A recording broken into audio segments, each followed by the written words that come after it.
नमस्कार। आपका साहित्य रस यूट्यूब चैनल पर हार्दिक स्वागत तथा फेसबुक पेज हनुमान प्रसाद जांगीर पर हार्दिक स्वागत है। आशा करता हूं कि आप सभी अच्छे होंगे, स्वस्थ होंगे, मस्त होंगे, खुश होंगे। आज मैं आपको एक बहुत ही शानदार कहानी सुना रहा हूं। इस कहानी को सुन करके इस कहानी की सीख आपके जीवन पर काम आएगी। अब चलो आपको कहानी की ओर ले चलता हूँ। ये कहानी है संत सूरदास जी की। सूरदास जी 14वीं सदी के बहुत बड़े संत, कवि और संगीतकार हुए हैं साहब। उन्होंने अपना पूरा जीवन है वो कृष्ण भक्ति में समर्पित कर दिया था। और वो ब्रज में रहते कृष्ण लीलाओं का उनकी रचनाओं में विशेष रूप से वर्णन किया गया है साहब। और वो जब भजन गाते थे तो बड़ा डूब के गाते थे साहब। कृष्ण भाव में, भक्ति भाव में पूरा तन्मयता से डूब के साहब भजन कीर्तन करते थे साहब। चूंकि सूरदास जी थे वो जन्म से अंधे नहीं थे साहब। उनका युवावस्था में संत सूरदास जी का विवाह हुआ था और वो अपनी पत्नी के सौंदर्य और सांसारिक मोह में पूरी तरह से जकड़े हुए थे साहब। अब एक बार क्या हुआ कि उनकी पत्नी है वो मायके गई हुई थी साहब।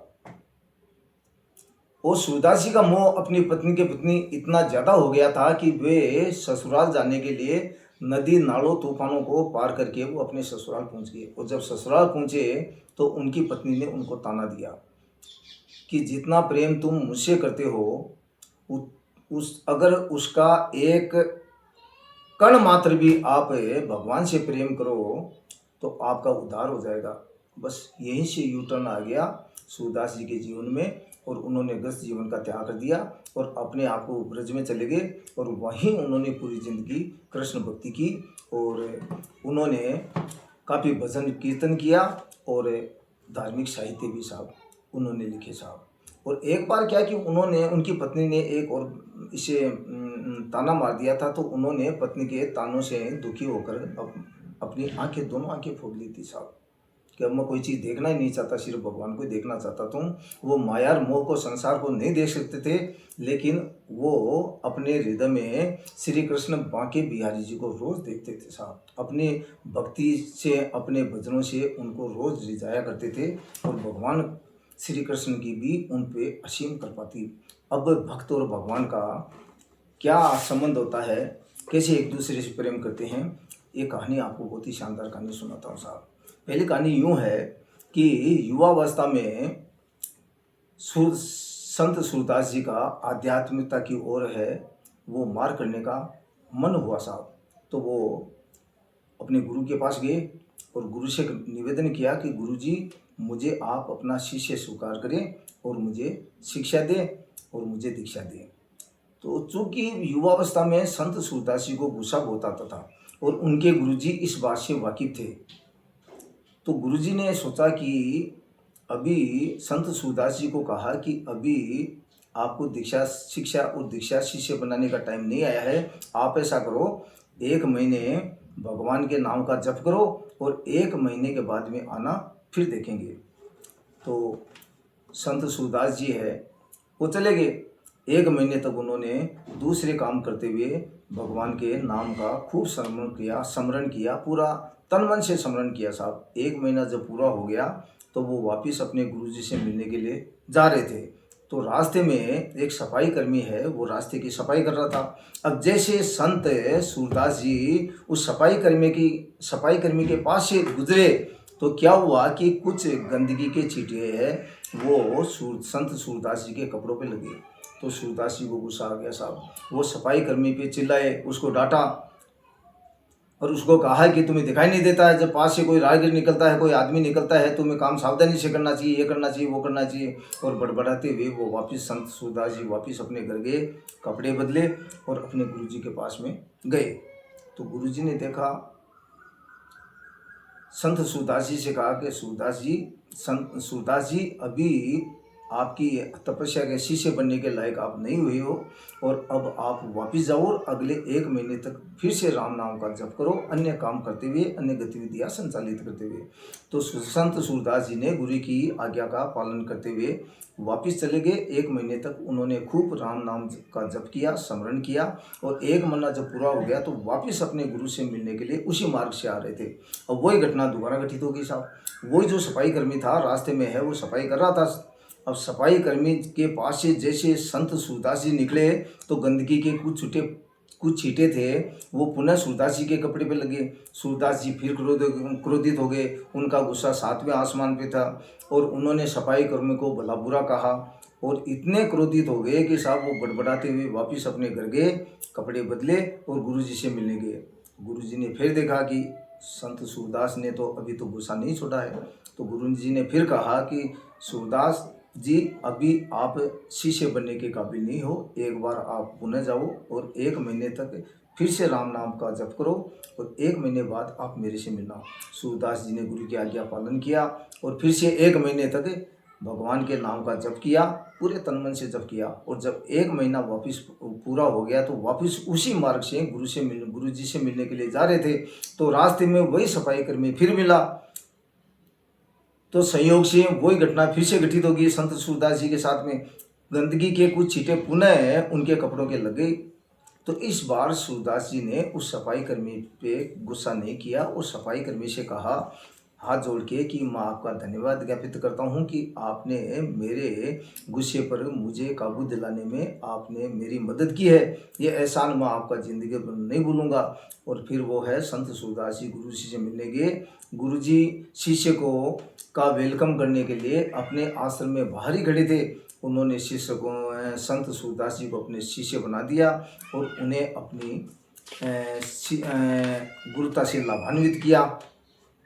अब एक दूसरी कहानी और आती है कि एक बार ब्रज में सूरदास जी को भजन कीर्तन करने के लिए किसी भक्त ने सूरदास जी को आमंत्रित किया साहब।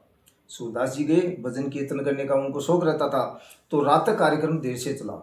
अब साहब देर रात को जिस व्यक्ति के यहाँ ये भजन कीर्तन का कार्यक्रम था वो भूल गया कि सूरदास जी को दिखाई नहीं देता है, उनको घर भी छोड़ना है, तो वो व्यक्ति जिसके घर पे भजन कीर्तन था वो भूल गया इस बात को और वो दूसरे मेहमानों के भक्तों की सेवा में लग गया साहब। और सूरदास जी ने भी उस व्यक्ति को जिसके यहाँ भजन कीर्तन था तकलीफ देना नहीं चाहा साहब। अब रात को साहब सूरदास जी लकड़ी लेके निकल गए अपने घर की तरफ। अब साहब सूरदास जी तो अंधे थे, अब अंधे के लिए क्या दिन और क्या रात दोनों समान होते हैं, घर की तरफ निकल पड़े साहब।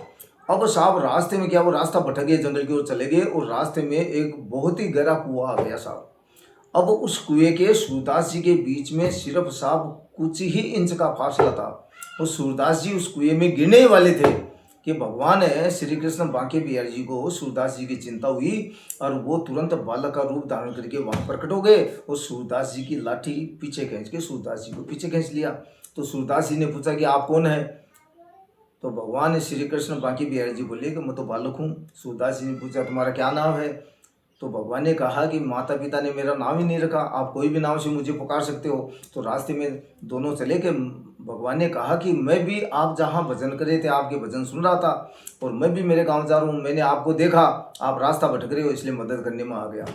अब साहब सूरदास जी समझ गए कि ये कोई साधारण पुरुष तो नहीं है, ये स्वयं श्री कृष्ण बांके बिहारी जी है साहब। तो भगवान श्री कृष्ण का हाथ पकड़ने के लिए सूरदास जी अपनी लाठी पर धीरे धीरे यूं हाथ ऊपर करने लगे। अब आप साहब भगवान श्री कृष्ण बांके बिहारी जी वो तो आप चले गया साहब, सूरदास जी की चाल को समझ गए और सूरदास जी की लाठी को छोड़कर साहब दूर चले गए साहब। तो सूरदास जी ने साहब कहा कि हे कन्हैया, तुम मुझसे लाठी तो छुड़ा के दूर चले गए, लेकिन जिस दिन तुम मेरे हृदय से निकल जाओगे ना तब मैं मान जाऊंगा कि आप वाकई सफल है। आप मेरे हृदय से निकल के बताओ साहब। और सूरदास जी की आंखों में आंसू बहने लगे, आंसू की धारा बहने लगी और वो व्याकुल हो गए साहब, प्रेम में व्याकुल, प्रेम भक्ति करुणा में व्याकुल हो गए। फिर सूरदास जी ने एक बहुत ही शानदार दुआ यहाँ कहा है साहब, हाथ छुड़ाए जात हो निर्बल, हाथ छुड़ाए जात हो निर्बल जान के मोय, हृदय से जब जाओगे सबल जानूंगा तोय। अर्थात हे कन्हैया, तुम लाठी छुड़ा के तो मुझसे चले गए, लेकिन तुम मेरे हृदय से निकल के पाओ, तब मैं तुमको सबल पाऊंगा।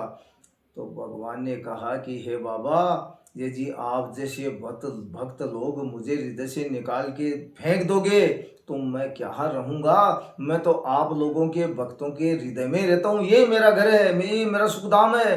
तो ये कहते कहते भगवान श्री कृष्ण बांके बिहारी जी के आंखों में भी आंसू आ गए, दोनों रोने लगे। भक्त और भगवान का ऐसा अनन्य प्रेम होता है साहब। इसलिए हम सभी को इस सूरदास जी की इन दोनों कहानियों से ये शिक्षा मिलती है कि हमें आध्यात्मिकता का मार्ग अवश्य अपनाना चाहिए, और आध्यात्मिकता का मार्ग अपनाए बिना हमारा मनुष्य जीवन है वो अधूरा है।